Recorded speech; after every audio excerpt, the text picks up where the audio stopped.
This episode is brought to you by Shopify. Whether you're selling a little or a lot, Shopify helps you do your thing, however you cha-ching. From the launch your online shop stage, all the way to the we just hit 1 million orders stage. No matter what stage you're in, Shopify's there to help you grow. Sign up for a $1 per month trial period at shopify.com/special offer, all lowercase. That's shopify.com/special offer. Overnight, Dunkin's Pumpkin Spice Coffee has sent folks into a cozy craze. I'm Lauren LaTulip reporting live from home in my hand-knit turtleneck that my Nana made me. Cinnamony. The home with Dunkin' is where you want to be. Atheists, agnostics, long-haired weirdos, short-haired weirdos, vandals, hooligans. The government, hug the government, love the government, hug the government, love the government, hug the government. Welcome to The Politics Guys, a place for bipartisan, rational, and civil debate on American politics and policy. I'm Northern Kentucky University political scientist Michael Baranowski. I'm joined today by my conservative counterpart, Cleveland area attorney and defender of freedom, Jay Carson. Hey, good morning, Mike. Hey, Jay, how are you doing this morning? I'm feeling a little like I can't even put anything together. I was going to make an RFK brainworm joke, but that would be that'd be probably inappropriate. Probably, but anyway, I have mixed emotions this morning, Jay. The last couple days, actually, because on the one hand, I'm super pumped that possibly the best drama of the 1990s is finally streaming. It took forever. And that is, if you're curious, and I hope you are, Homicide, Life on the Street. I'm really excited about that. Every bit as good as I remember. On the other hand, I'm kind of bummed out that Evil is ending, the TV show, not the actuality of it, which I'm sure will hang around for a long time. So it's been a very mixed emotions TV week for me. I don't know what exactly to do with that, but there we go. So anyway, I don't know if you really care much about either of those shows, but no, not really. I mean, not that I think so. Nothing against them. I just you're probably there listening to Stravinsky and doing all that stuff. I'm down there with the people, usually, you know. Okay, anyway, but all right. Well, before we get started today, I want to thank Amy, a longtime listener and supporter who recently increased her level of support and moved from monthly to yearly support, which got us more and saved her 10%. It's a win-win as far as I'm concerned. So, and while I'm thanking people, I also want to thank Kara. Not too long ago, she sent me an email in which she suggested that I was actually being a little too hard on you, Jay, maybe a little defensive. Really? Yeah, you know, and what the reason I mention this is because the way she wrote the email, she clearly put a lot of thought into wording it in such a way to sort of maximize the possibility that I would be open to what she was saying and think about it, as opposed to, I think so much of what we see when someone has a criticism is it just like, well, you're wrong, I'm right, what's wrong with you, you know, sort of thing. And it was just such a model, and it really is in line, I think, with, you know, how we try to operate here. And it actually did make it easier for me to think about what she was saying. And, you know, I think in a way I wasn't exactly being dismissive, but I was feeling a little irritable, a little aggravated that morning, and it came out. And so I just really appreciated that email. And so thank you for that, Kara. And in the spirit of the finally cut me some slack. Yeah, you know, you have a few fans here and there, so more than a few. But one final thing before we get going, I want to let everyone know that I have been replaced, but not here, obviously, but over at the Sustainable Planet podcast for the last couple months. I've been co-hosting it with my spouse, a fellow political scientist as well, Kimberly Weir, and my replacement is unquestionably a big upgrade over me. Kimberly's, I'll call her a new and improved co-host, Jordan. Jordan knows way more about energy and sustainability and all sorts of cool tech stuff in that sort of area than I ever could hope to know.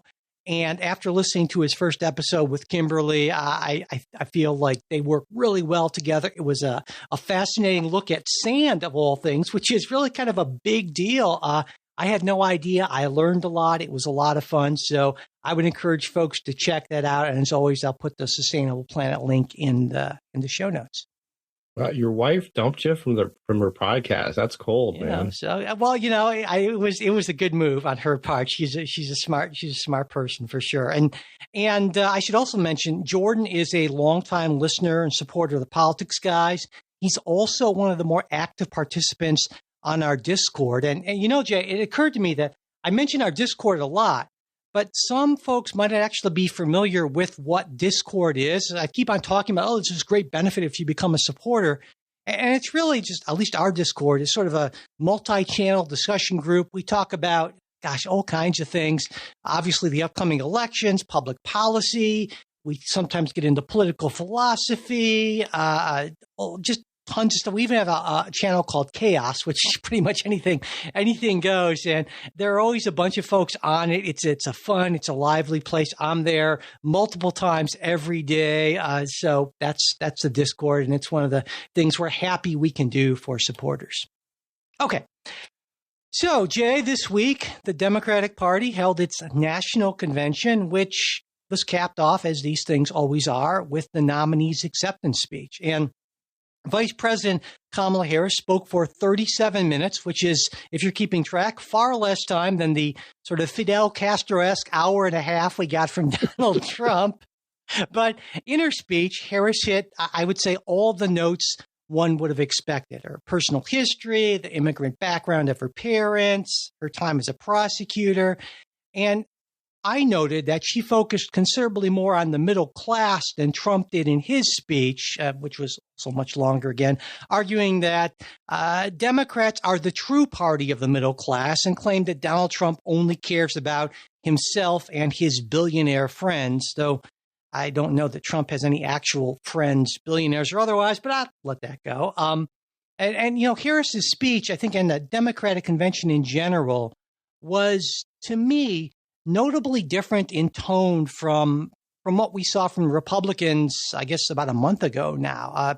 I felt the tone was optimistic, energetic, definitely much more inclusive. I mean, even had multiple Republican speakers, whereas my feeling of the Republican convention, the tone was much more negative, much more combative. Now, I should say that kind of comes with the territory if you're the party challenging the incumbent party, because if you're saying, well, things are wonderful, why vote for us, right?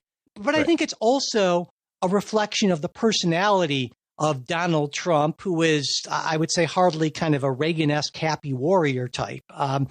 And so now both the parties have concluded their mega national pep rallies, right? And we move into kind of the heart of the campaign season. And Jay, so with that, what were your thoughts about the Democratic National Convention and kind of where things stand as we move into the final, 70, well, in one way, it's 70-something days of the campaign, but actually early voting starts in only around a month in some states. So it's coming up fast. So I think you sort of hit it right there. I think the DNC, they had some awkward stage managing to do, but I think they did it well enough. If you're a fan of Joe Biden and stayed up for the Late Late Show, again, I think that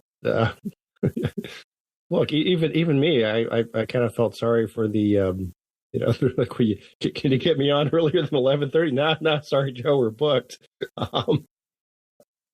Again, that struck me as cold, but that was Monday night, and all is forgotten.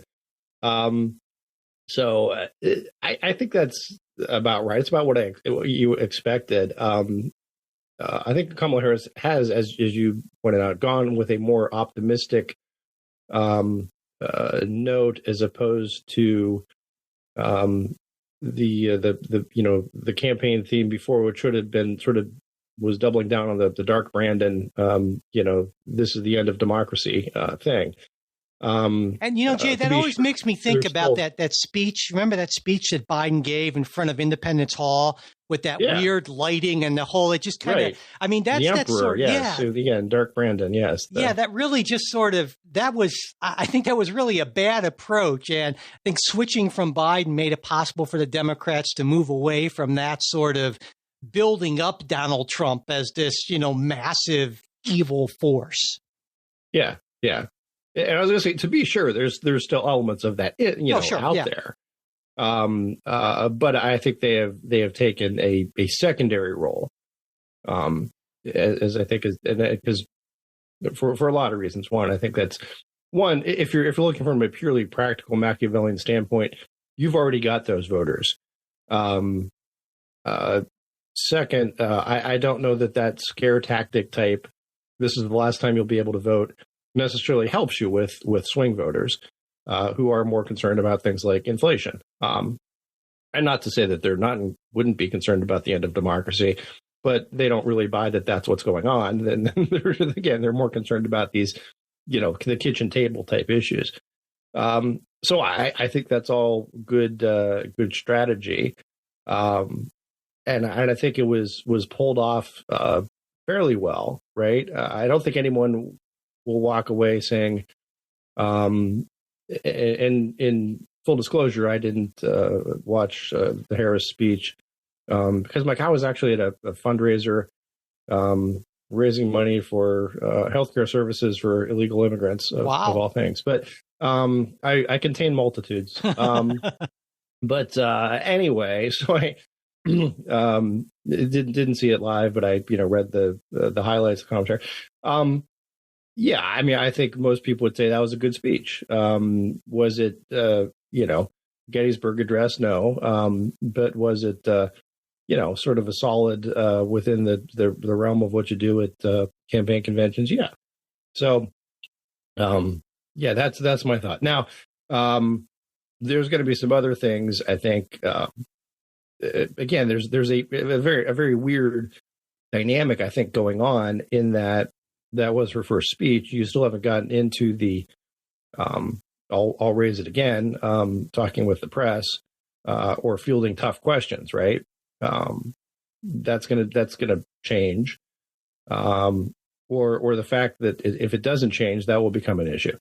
Also, the Trump campaign weirdly is still sort of, I think, struggling to find its footing, which shouldn't be the case this many weeks after the change, but I think it is. Well, on that, Jay, let me ask you a question, because I wonder if it's, when we talk about the Trump campaign, I wonder if it's less the campaign and more Trump and to a certain extent Vance, because it seems to me that where Trump excels, where he feels his wheelhouse is insults, right?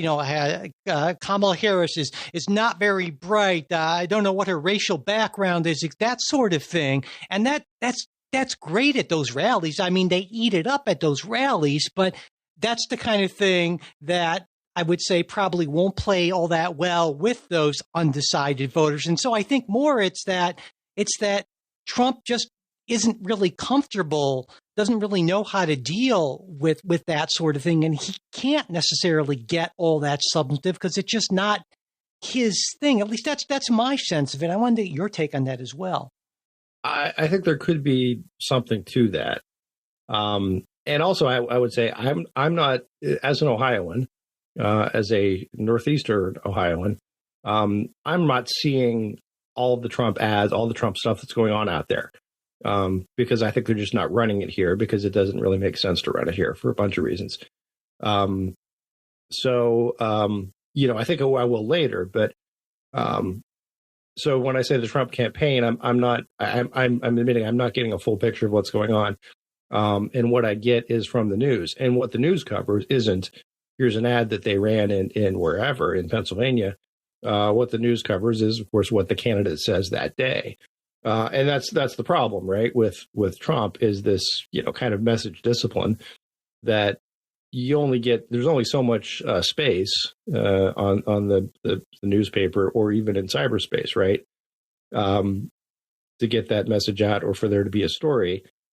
And if the story is just, I called my opponent dumb or whatever, that's wasted ammo. That's a wasted opportunity. So I think you're right in that there seems to be not much message discipline with Trump. And the other problem, this goes with the long rambling speeches, which are fun, no doubt. But when Republicans often complain about the press, or the press hates us, the press is pro-Democrat, the press is doing everything it can to get Kamala Harris, all of which is true, but which makes the issue more so. Okay, so now that you know that, what are you going to do about it? One would be give shorter, more concise speeches, and don't ramble, knowing that whatever the goofiest rambling thing that you said is what's going to be the headline. So yeah, it goes back to kind of message discipline, and that just might not be in Trump's DNA. Although you can look back at it earlier this summer, he was more sort of on message. So I don't know. I mean, maybe it is just. I think I would say that part of it too is that it's really hard for him to see the spotlight go on to anyone else, right? And when, I mean, he needs, at least I feel he has, even for a politician, an unusual need to have everything be all about him. And so this focus, this shift in the momentum of the race, it's got to just be galling for him in a way that I don't think normal people like you and I can appreciate. Yeah, I suppose that's true. But I think something else is, I mean, Trump tends to do better when he says less. Yeah. Right. When the story is not Donald Trump, when the story is look at the price of chicken. Right. I mean, it's much better to have that story out there, and Donald Trump just staying back and saying, hey, not me, than him giving a stem winder and on all sorts of goofy stuff. Yeah. Another thing I noticed is that, as I mentioned, there were a number of Republican speakers at the DNC. And of course, there were no Democrats who were speaking at the RNC. And not only that, but there's this contrast of something like around half of Trump's former cabinet officials haven't endorsed him. And there are 3 that are flat out said that they're not going to be voting for him. And I think that's the sort of contrast that maybe helps more with those undecided folks. If you could say, well, gosh, half the people who work with him in those positions aren't even okay with endorsing him. So wait a second here. And I think I think that was smart programming. Well, typically, and I'll weigh in on something here, because I do think there's, maybe you can give the Republicans, hit the Republicans something a little on that. But maybe it also might just be that Democrat Party discipline is and always has been and probably always will be a lot better, a lot more strongly enforced than anything in the Republican Party.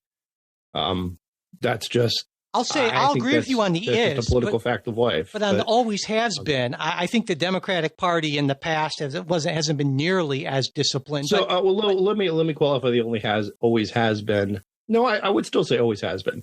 Maybe not to the extent it is now. For example, it used to be sort of traditional at party conventions that you would have someone from the other party come and speak in some capacity. I'm thinking, most prominently, like, Joe Lieberman. But look where that got him. So I think since then, when I say always, I would say probably in the last 15 years, last 3-4 cycles. I think, and also the fact that this is Donald Trump. This is not just any Republican candidate. This is the devil. I don't know that they could get, any Dem. Especially, I suppose there are, you'd have these, random sort of whatever New York City councilman or someone like that, right? Who's a dissident Democrat who would show up, but no one on the national stage speaking. So, well, and like I said, the other part of that contrast is it's always, to me, I would argue, a worrying sign if you talk with the folks who have worked with a person. And they say, and a bunch of them, geez, that guy, that's not necessarily. Oh yeah, Trump tends to have this tremendous personal effect on anybody he gets near, one way or the other, right? Either an absolutely crazy blind loyalty, or blind hatred almost, right? And I've, I don't want to say I met him because I didn't meet him, Mike, but I've told the story before, right? There was one time where our paths crossed, and he sort of smiled and nodded at me, and as if to acknowledge the greatness he saw, that he can recognize winners when he sees them. But no, I mean, I've never really met the man.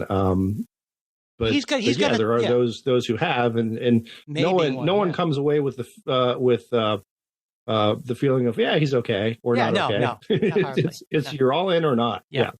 And another contrast I noted between the two conventions is, if you guys lose Lee Greenwood and Kid Rock, I mean, you're pretty much almost done with your celebrities. And I mention this because this gets into that sort of cultural thing. It seems to me, and this has got to be frustrating for a lot of folks on your side of things, that the popular culture, at least those big figures, are just so much more on what I would call the side of the angels than on your side of things. And if it was just so evident in looking at the celebrity speakers or performers at both. You guys are proudly the party of Alec Baldwin.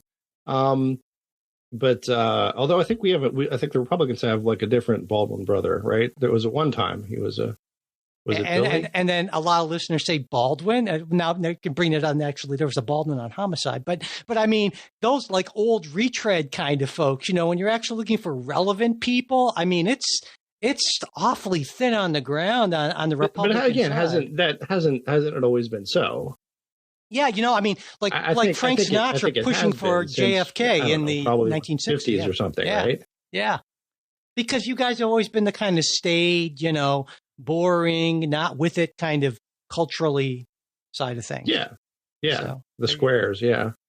Well, I would. So, I mean, I've got my own sort of like pet theories on that. Pet theories. This is the place for them. Yeah. That they're not, and I would say, not scientifically vetted or anything, but, and just sort of go into personal psychology. But I think there is something to the idea with, folks in the entertainment industry, be it music, Hollywood, whatever, that they do carry this sort of guilt with them, that they see the world differently because there is this sort of more unfairness, more randomness to their success, as opposed to, say, professional athletes, who you do find a greater majority of Republicans, or a greater number of Republicans in their ranks. Right. It's one of the weird things of, hey, I went into this, casting call and there were, 300 other people just like me, and I happened to get it. And now I'm a multi-bazillionaire. I think that's very true. I think the role of fate and luck is much bigger. And I mean, it's an interesting theory, but I think that's true in so many. Into the Democratic worldview of, the reason some people are better off than others is pure luck, and therefore the government ought to intervene to iron out those inequities. Whereas the Republican view tends to be it's hard work and good choices. See, to me, I would say, and this is actually backed up by some research, is that liberals, Democrats tend to score much higher on what's often called openness to experience and and that sort of thing. And that very much fits more into the left, and obviously fits much more into, I would argue, sort of creative types, if you will, than. Oh, yeah. And so I think that's a natural sort of thing. But, and then again, according to Donald Trump, Taylor Swift apparently is for him, right? So. Well, there you go. You never know. Yeah. I'm trying to think, again, we did have Chachi. And again, say, wow, if Scott Baio's the best you can trot out, man, that's rough, dude. But no, I mean, when we lost, when Charlton Heston passed, that was sort of the end of that golden era there. But well, let me throw out another thing, maybe in today's age, and this might get you worked up, but I don't know, I don't care. The cancellation piece of it, right? In that, again, as a Republican, it's sort of weird because people that, as you know, I'm a big fan of the rock and roll music, Mike, as well as classical. And actually, in both worlds, being a Republican isn't particularly popular. But it's a thing of, people would say, well, how can you, like this band when, here's their politics? And, my response is, well, look, otherwise I wouldn't really like any bands, right? I just have to stop listening to music. And two, I always, I can kind of separate the art from the artist. I for example, I think Woody Allen's a horrible person, but I do like some of his movies. And likewise, if Dick Cheney put out an album, I don't know that I shouldn't say I wouldn't get it, because I would, right? Just out of curiosity. But you know what I'm saying? I don't. Well, this made the better thing is dear God, I've never bought a Lee Greenwood album and never will, and I can't stand that song. Just purely on artistic aesthetic grounds. So I think Republicans tend to do that maybe out of necessity, whereas as Democrats, it's sort of an all in, right? It's Beyonce's vision is sort of includes the Democratic Party almost. I don't know. Maybe I'm reading too much into that, but I think there's some of that. Whereas if say Beyonce showed up at the Republican convention and endorsed Donald Trump or something, it would be career suicide. Yeah, I don't know. Maybe you're right about that. I'd have to think about that a little more. I don't want to just go off. Here's my thing. Taylor Swift could go out, proudly hold up a sign for Joe Biden and completely endorse him and be all in. My kids would still shell out mega bucks to go see her, right? Because they would yeah, she's got goofy ass political opinions. I see what you're saying. So that's why I see what you're saying, and I don't think Democrats necessarily think that way. I don't. I see what you're saying, but I don't know that it's necessarily true, because I can't think of a case.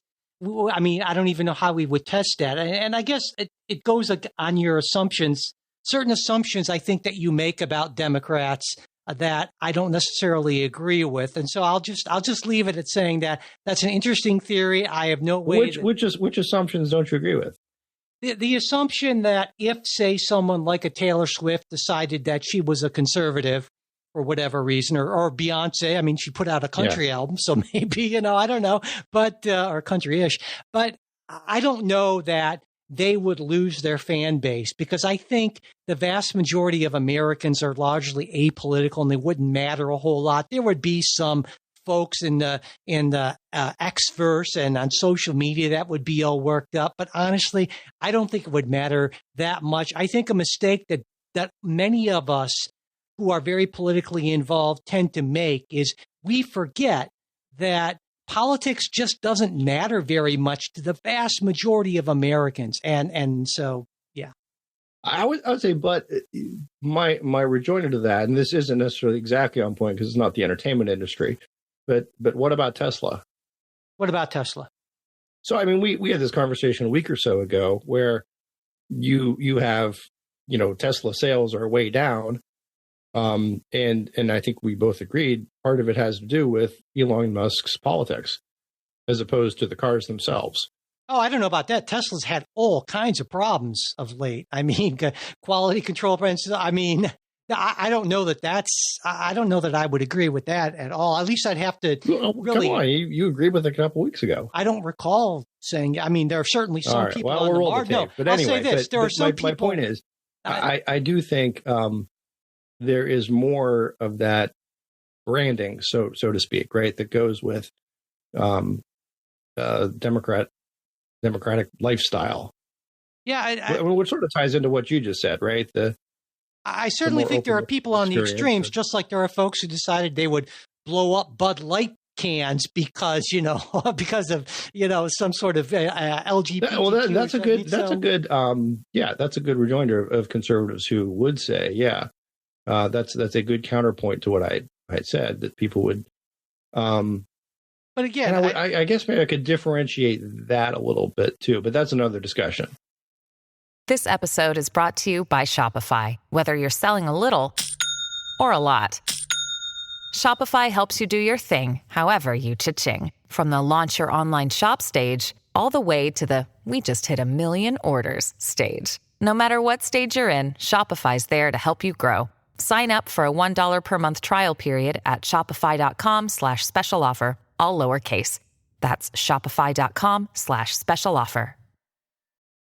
Let's move on and talk about, and that's actually a celebrity sort of thing, but talk about political celebrity. Kennedy is a name that would certainly pop up. And of course, RFK Jr. was, at least up until recently, running for president. And I think nobody thought that he had a realistic shot at the presidency, but it certainly seemed possible that he could be a spoiler in what's certain to be a very close election. And on Friday, just yesterday, he suspended his campaign and endorsed Donald Trump, which I would say is a surprising, evolution, change, whatever you want to call it, from a guy who was not only a lifelong Democrat, but actually ran for the Democratic presidential nomination. And also in his announcement, Kennedy said that he had been offered a role in a potential second Trump administration. There's talk about HHS secretary or something like that. And, of course, Kennedy spent most of his career as an environmental lawyer. He seems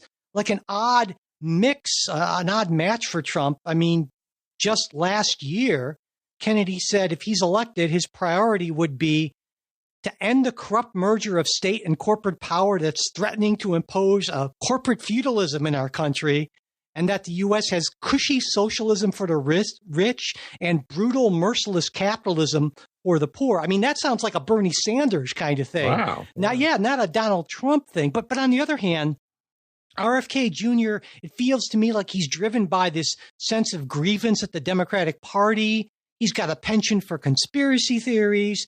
He hates Anthony Fauci. I mean, Donald Trump can totally relate to all of that. But again, weirdly, right, as recently as like a few months ago, Kennedy said Trump sounded unhinged, and Trump has gone from calling Kennedy a Democrat plant to saying he's a brilliant guy. They've had a great relationship of mutual respect over the last couple of years. What do you make of this? I mean, first off, I guess, what you think RFK Jr. was doing with running in the first place, both as an independent, a Democrat, then as an independent, and then suspending his campaign. It's an important legal distinction to endorse Donald Trump. I think he is and has been a kook for quite a long time. I think this is a thumb in the eye of the Democratic Party, and that's the genesis of this. Right. I don't necessarily read anything more into his endorsement of Trump other than screw you, DNC. Right. My last name's Kennedy. How could you do this to me? I think that's that's what it is. Well, what's weird to me, let me just run this by you. What's weird to me is we know that just a few weeks ago, literally a few weeks ago, Kennedy tried to get a meeting with Kamala Harris to talk about an administration position, possibly. Right. And we know this because multiple Kennedy officials said that they were trying to set this up, and the Harris campaign said, we're not interested at all. And so right after that, then Kennedy's campaign comes out. Kennedy comes out and says, Harris's party would be unrecognizable to my father and uncle, and I cannot reconcile it with my values. It's like, what exactly what values? It's my analysis that this is just sticking it to the DNC, sort of. But it sounds like the only value is if you don't want me, I'll go across the street. Yeah. So, but I mean, there's no value involved here. There's just like, well, I want a high position in exchange for my endorsement, and so what do you got for me? So I guess that's a value of being very transactional, not actually caring about anything aside from that, which actually does fit, I think, RFK Jr. very well on the Donald Trump side of things. There's a segment from The Office where Dwight's going to be leaving, and he says, partly, one of the things I'm paid for is my loyalty. So I'm going to go wherever my loyalty is compensated at the highest rate. So I think that's what it is. I don't think there's anything more to really read into it. Well, one thing I'll say is that I hope that if Donald Trump promised him or suggested he would have a cabinet role, especially HHS secretary, that he reneges on that promise if he wins, because Kennedy's the guy who said that, hey, if there's another pandemic, he's not going to prioritize as HHS secretary research or manufacture or distribution of vaccines, right? I mean, Kennedy has been for decades, right? And I'll use the word again, goofy anti-vaxxer. He was the sort of lead arguer on that the idea that thimerosal used in early childhood vaccines causes autism, which is subsequently not been shown to be true. But it really spawned a industry in the plaintiff's bar for a couple of years in the early 2000s. And I think he made a lot of money off that. So look, I'm not an RFK fan. And I don't, my doubt is I don't think Trump would promise him anything or have to promise him anything. Just because again, Trump is one thing he's good at, right, is understanding where the deal is. And he would necessarily have understood that, look, this guy's already gone to the other side and they've told him they got nothing for him. Right.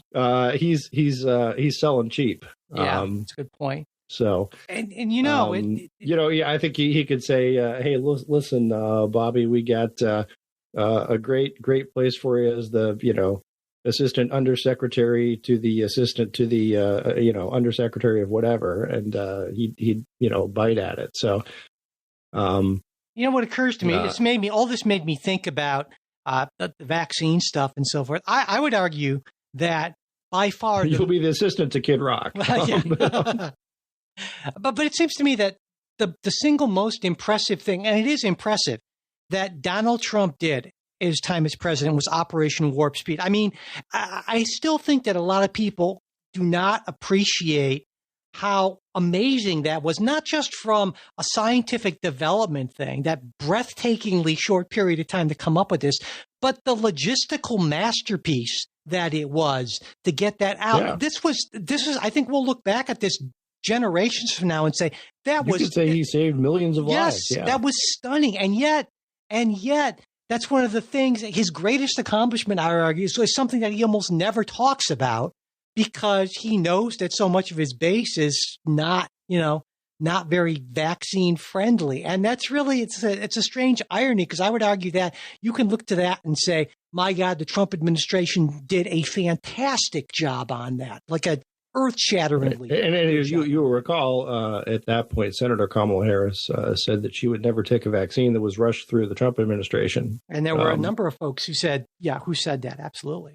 So let's talk a little bit about who this helps. I think it's clear that this Kennedy dropping out and endorsing Trump helps Trump a little bit. Now, Kennedy was polling higher when the options were Trump or Biden, and he's dropped down a lot. But still, I would say that based on all the polling data that we have, it seems like that should help out Trump slightly in a few places. And I think that was kind of, that Trump called Kennedy a Democrat plant. But if you take a look at the donors, I mean, RFK's biggest financial supporter, Timothy Mellon, who gave in various ways over $25 billion to efforts to support Kennedy. And Mellon is at this point, I believe, also the largest donor to Trump-affiliated groups. He's given them something like over $75 million. Obviously, Mellon's the guy who has a few dollars to throw around here. And I think from the beginning, those of us on the left realized that Kennedy was likely to help out Trump more than our side. And so this isn't a big surprise to me. Yeah, no, I think that's right. I think it helps at the margins. I don't think it's a game changer. This is something that's interesting, Mike, because it's something anecdotally but weird. that I saw driving home the other day on the streets of Independence, Ohio, on a bridge. There were a bunch of people. This is Thursday, standing up there holding RFK signs, waving to traffic and so forth, and the freeway that passed underneath. It wasn't some performance art kind of thing, I don't know. Pardon? It wasn't some weird performance art kind of thing. Well, I don't know. My sense is maybe like sort of a false flag type, because none of these, they're all young, like kids and stuff, right? And they didn't look like the kind of grungy hippie RFK kids. So it could have been a Republican false flag kind of thing. To boost up of look how much support RFK has, and the next day he endorses Trump. I don't know. I just thought it was funny, right? It was just an odd. This is the first time I had seen any sort of RFK, partisans in any shape or form. But I don't even know where they got the signs, right? So yeah. All right. Any other thoughts on RFK Jr. dropping out? No, other than I think it's good that he's dropped. Again, I don't know how big of a following he has, or whether that following necessarily goes to Trump. I think some of them do. I think some of them who might have stayed home maybe show up now and vote for Trump. But it's hard to say that there was ever any RFK movement type thing, right? That he's buying into. It was just more a personality thing of, hey, this guy is the nephew of a former assassinated president, and he's got some big ideas on fighting the man kind of thing. So in other words, just when faced with the choice of two ancient political retreads, some people might have said, well, here's a slightly less ancient political retread that maybe is an option for us. Yeah. All right. Jay, do you remember a guy named Joe Biden?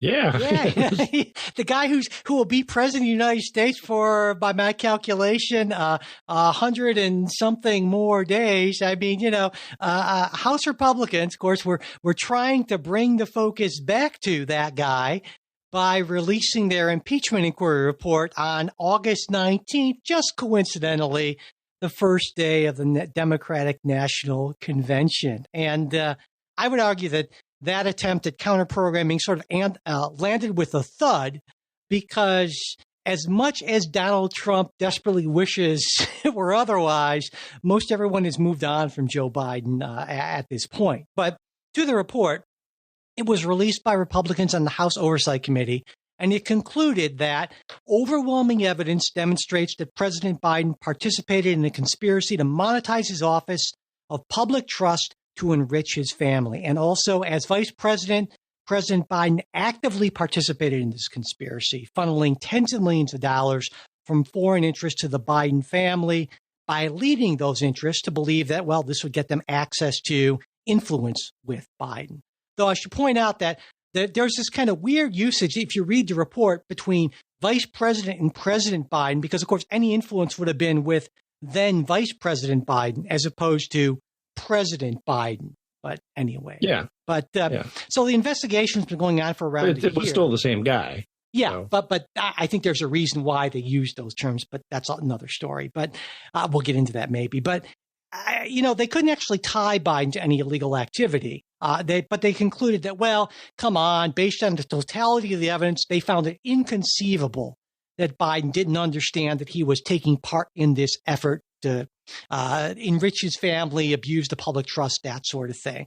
Now, they did include criminal referrals to DOJ, recommending prosecution of Hunter and James Biden, that's Joe Biden's brother, right. But notably— Merrick's going to get right on that. But notably not Joe Biden. So, Jay, what's your take on this impeachment inquiry report?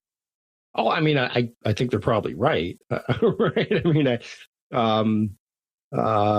but where does this go? I don't think it goes anywhere at this point. Well, let me ask you this, because this is what I'm curious. When I read the report, it seemed like almost it was an impeachment inquiry report for Vice President Biden. And so almost all of the activities focused. So I mean, but there's a weirdness here, right? Well, look, I think you can make an argument that, listen, if someone who abused the office of vice president and committed what were impeachable offenses there ought to be impeached while he's president. I don't think there's anything inconsistent with that. But I think there's a little, and that's why I get back to that kind of why they're using President Biden as opposed to then Vice President Biden, because this was always and clearly and 100% a political document. And here's the thing. Here's what most impeachment inquiries are.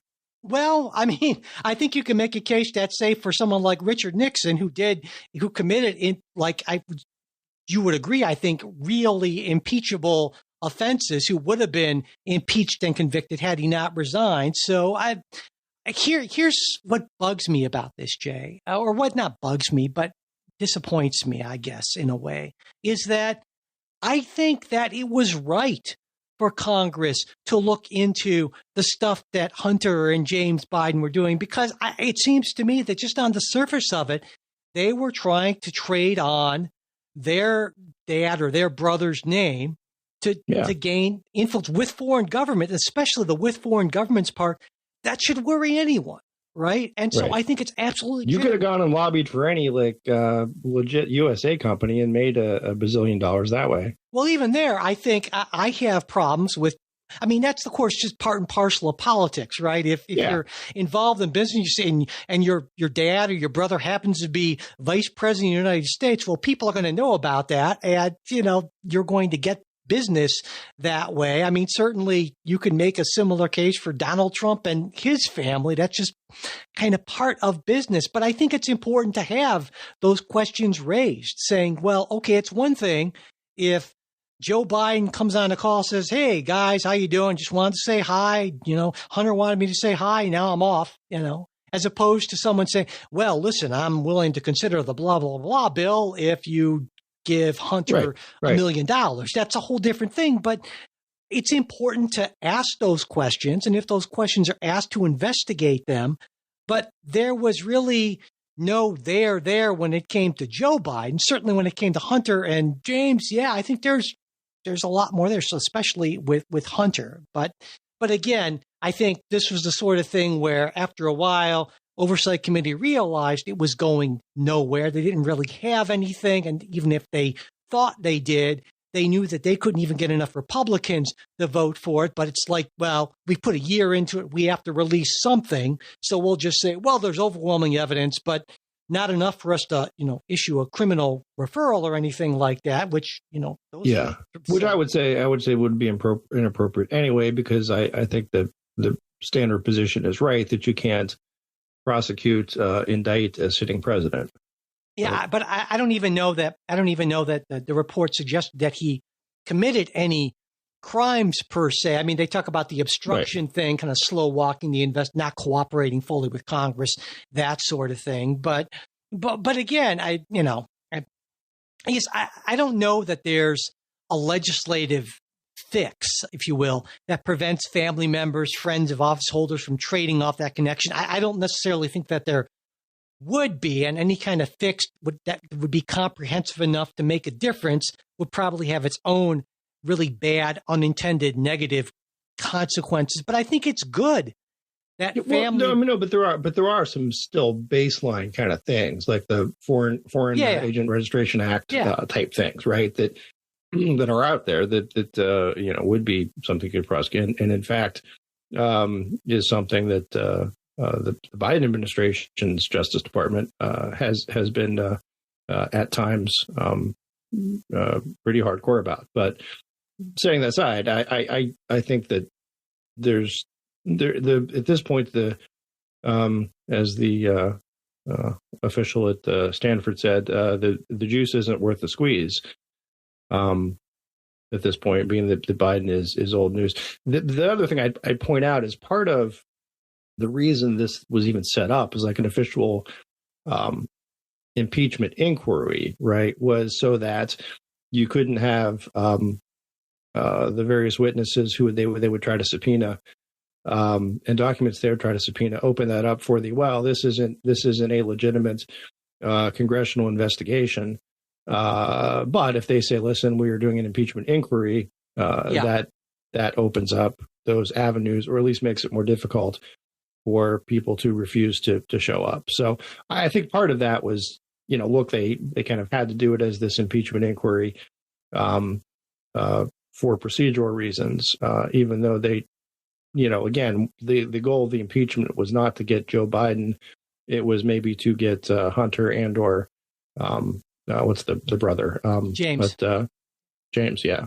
Well, and I wonder if this begins to almost normalize the process of political impeachment. My hope is that not so much, because the last two presidents, right, we have Joe Biden, who clearly has a kid who had big problems, self-admitted big problems, and did some not just ethically questionable, but illegal things, right? And then you have Trump and his family with all of their ethical and legal problems. And my hope is that, well, these two families are sort of departures from a norm. And this isn't the sort of thing, well, if there's a new president, and as long as the House is of, the opposite party, we're going to see an impeachment inquiry. But I'm not too sure about that. I'm wondering what your thoughts are on that. I'm pretty sure they will, right? I mean, whether you call it impeachment inquiry or something else. Yeah.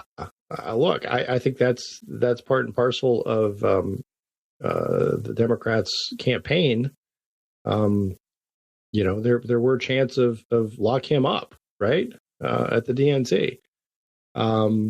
I think they will continue to do that. I think they'll go after any Trump family member, any Trump. No, I think you missed my point. Official, sorry, any Trump, you missed my point, Jay. Business associate. They can. Can I stop you there? You missed my point. I said, sure. I'm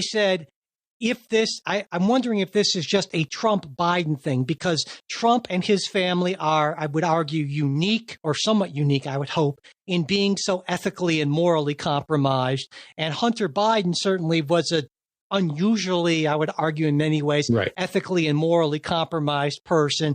And if we take Trump and Biden and their families off the table, I'm wondering if we go back to a situation in which, just because the president is of the opposite party than what the House happens to be, well, we won't necessarily launch an impeachment inquiry.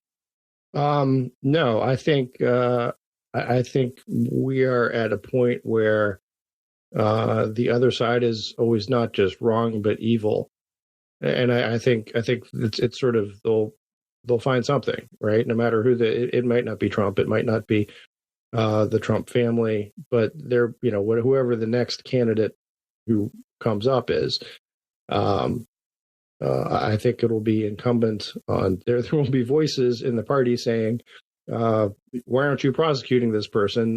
He's the standard bearer for the other side. That's what we expect, and I think there's something to that. I think we may be beyond that point, or at least if you look at it more optimistically, maybe there's that fever, but it's still going to take some time to abate. I don't think it's gone, and I think it carries over to people who aren't Trump as well. Yeah, I think I can see Clarence Thomas. I understand the lawfare arguments, certainly, that particularly come from the right. But again, I feel like Donald Trump is just, to me, feels like such a unusual person, such a ethically compromised, in the kind of brazen way that we've really never seen before from someone at his level. And so I get why Republicans would have, well, they're going after my guy with just tooth and nail. Absolutely, we are. And I'd say that, well, that's because he's dirty as hell, and in ways that we've never seen before, and almost proud of it in ways. And so my hope is that Donald Trump fades. I guess I have a higher opinion of Democrats than you do, which is, I guess, not surprising, right? Because, and maybe I even which is weird because you know more of them.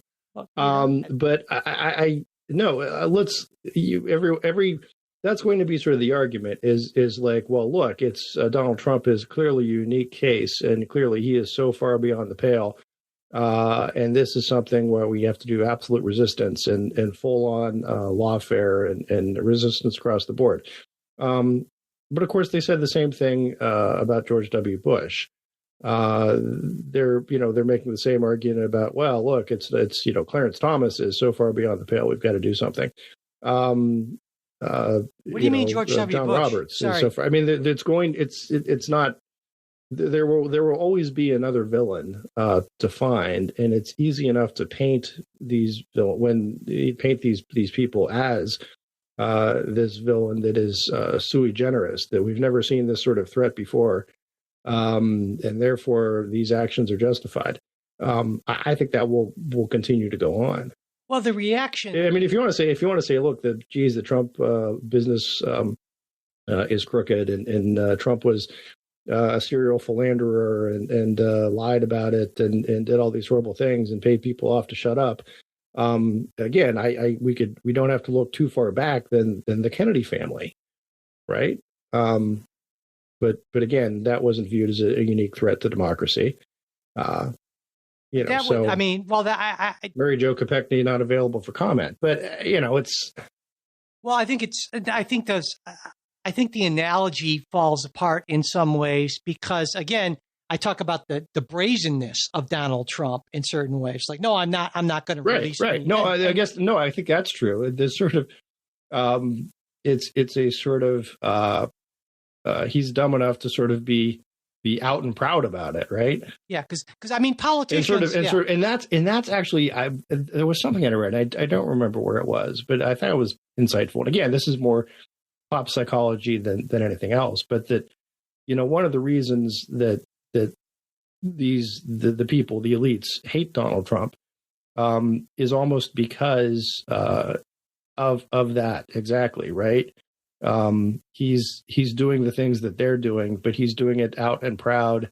And if they can, shame him, shut him up, sort of thing, it's again, and this is, like I said, just pop psychology type stuff. But I think there's something to that. Well, and I think that's the appeal in a way of Donald Trump, right? Is he is so brazen. But there's a quote, and you know this quote: "Hypocrisy is one man's brazenness is another man's authenticity." So, well, yeah, but there's this quote, right? Hypocrisy is the compliment that vice pays to virtue. And yeah, I say that all the time. Yeah, and I think what a lot of people don't appreciate is the importance, to a certain degree, of hypocrisy. Because presidents, I think many presidents have felt like in certain ways they should be above the law, but they were willing to, at least publicly, not just come out and essentially say, I could shoot someone on Fifth Avenue and I'd be good to go, right? I mean, and I think that's important. That's the sort of thing that holds our society together in some very vital ways. And so in a way, what Donald Trump does is just dramatically unconservative in that kind of deeper cultural sense. Right. Well, I mean, I think you could make the argument he says the emperor has no clothes, and that's something you're not allowed to say. Well, and it's something that you should. I mean, that conservatives would say you shouldn't say, right? I mean, that's more of an argument that you would expect. I would say, yeah, sort of like as a Burkean type. Yeah. Exactly. So, but not that surprising. I mean, no one. Burke would say that the emperor is underdressed. I think there would still be something to. There's still something to saying. I don't know with whether I don't think it's conservative or liberal, but sort of calling it like you see it. Well, there's calling, and especially in a time where. Again, Trump's appeal is based on. The more I think about that, I told you that not so long ago I finished the radicalism of the American Revolution, Gordon Wood's radicalism, and maybe there's this tendency of like when you read something to always think, oh, well, that sort of applies, historical. That okay, well, I see this parallel today. So maybe there's this thing that just happens, right? But on the other hand, that's one of the reasons you read history. And in that, Wood makes the argument that so much of the revolution, it wasn't just about, it's the king and taxes and stuff. It was this whole cultural thing that went with the monarchy. And people were sick of it. And I think there's something to that, right? When when Trump gets out there and says, takes on these sort of the elites, so to speak, that there is a view in a lot of America that so many of our institutions have been sort of corrupted from the inside. And by corrupted, I mean no longer serving the original purpose, but now serving some ideological goal of people who are running them. There's this sense that they can see it, they can feel it. Why is their bowling league having a DEI seminar? And Trump responds to that, and I think that's part of it, right? That there is this other cultural thing. So one of the things he does is, he does this call out and says, "Look, these are all crooks." Well, and certainly I would agree with that to an extent. That was a bigger answer than what you're looking for. Not at all. And I think a lot of people on the right, Trump supporters especially, have a sense that they are losing the culture. But I would argue that and rightly so, they have. And I would argue that, though, where I would differ with you is that there wasn't this ideological content in the previous culture. I think it was always there. It was a much more exclusive. It was much more a white Christian sort of culture. And as a lot of folks who weren't part of that culture pushed more and more to be included in the cultural conversation, all of a sudden the primacy of the white Christian sort of traditional American culture, if you will, that people started to feel like they were losing it, and they're right. And I think many of us on the left would say, and it's about time. Yeah. So we could do a whole series of shows on this, Mike, because this is one of my things, right? Absolutely. Absolutely, yeah. Culture, and I would agree that Republicans are losing the culture wars, and it's a good thing. Yep. De Tocqueville and all that kind of stuff. So, yeah, I would say briefly. I think there is a sense that there has been a capture. Well, let's put it that into a lot of people's minds. I'll frame it as neutrally as I can. A lot of these changes that have come to these cultural institutions, changes in focus, etc. People rightly look at this and say, I don't see how this is not inseparable from the Democratic National Committee platform. Okay. Right. And that's why I guess my response to that would be that's again this could be a conversation for No, I mean I think you're right. I think to do it justice. I don't know, but my response to that would be, well, okay, that means that there's one party that seems to be in line with how where the culture is going, and one party that seems to be actively resisting that, at least in some sectors. No. But I think that's the difference. Is they see it as this is not organic. Right. It is and these steps that are occurring in various institutions are decidedly and intentionally political. It isn't just simply organic, and also regardless, it's moving away from a lot of times the mission of the institution. We probably maybe like I said, I could put together. I need to put together a whole big thing on that. I wasn't necessarily prepared to dive into that today, but that's interesting. I would argue that if you talk about what's organic and what's not, I mean, how organic was the American Revolution? Wasn't that like a political sort of thing? But that's a whole absolutely conversation. Yes. Again, most revolutions are, but maybe we should back burner that and see. The objection I was an objection, but what many of the revolutionary writers realized was that part of their problem was monarchy was baked into their institutions. Mm-hmm. Okay. And so it came out, much more so in say France, right? But the idea in America was so many of the institutions did grow up organically. And then they had this sort of overlay of these fancy pants monarchist type folks, and they didn't see them as being all that helpful or useful. And there's a whole lot of other stuff going on. Yeah. But anyway, my point is I think a lot of American voters, whether consciously or not, they see Trump as this avatar, right, for settling these. They're sick of being looked down on. Maybe that's the absolute easiest way to do it. And to me, going back to 2020, the moment Hillary Clinton lost the election was the basket of deplorables. And there are a large number of people out there who would fit into Hillary's basket, and they know that she and a lot of other folks, university presidents, corporate heads, leaders of cultural institutions, think of them as deplorable, and they know that, and they don't care for it.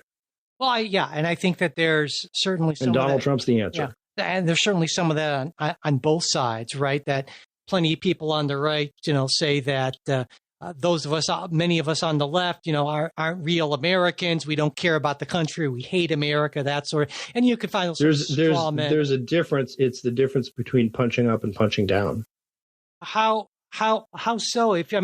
I guess, if you look at it, you're a university professor, retired, you're professor emeritus, right? Get my title right, Jay. Come on. Titles are important. Yeah. And as opposed to Joe Sixpack, it's one thing for the Joe Sixpacks of the world to say, "Oh, those university professors, they're not real Americans." It's another thing for the university professors to say, you people are deplorable.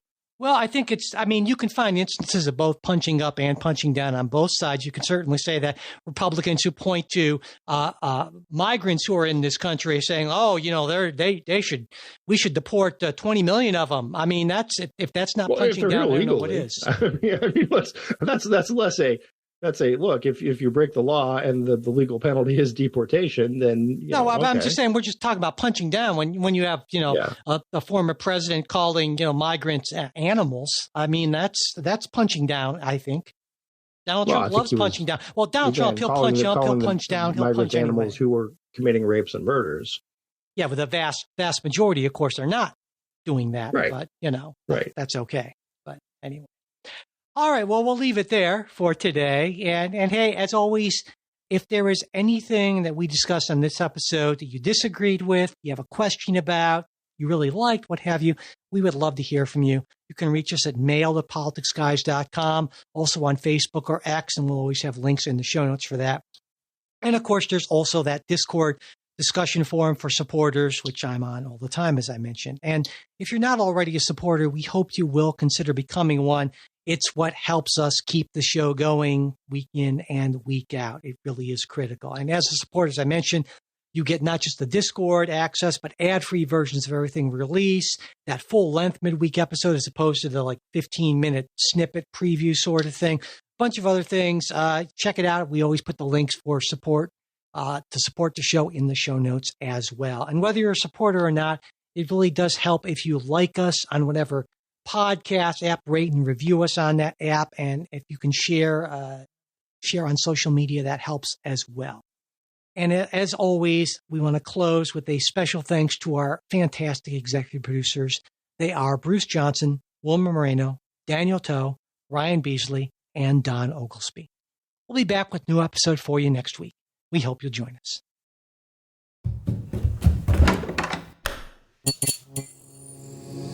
This podcast is part of the Democracy Group,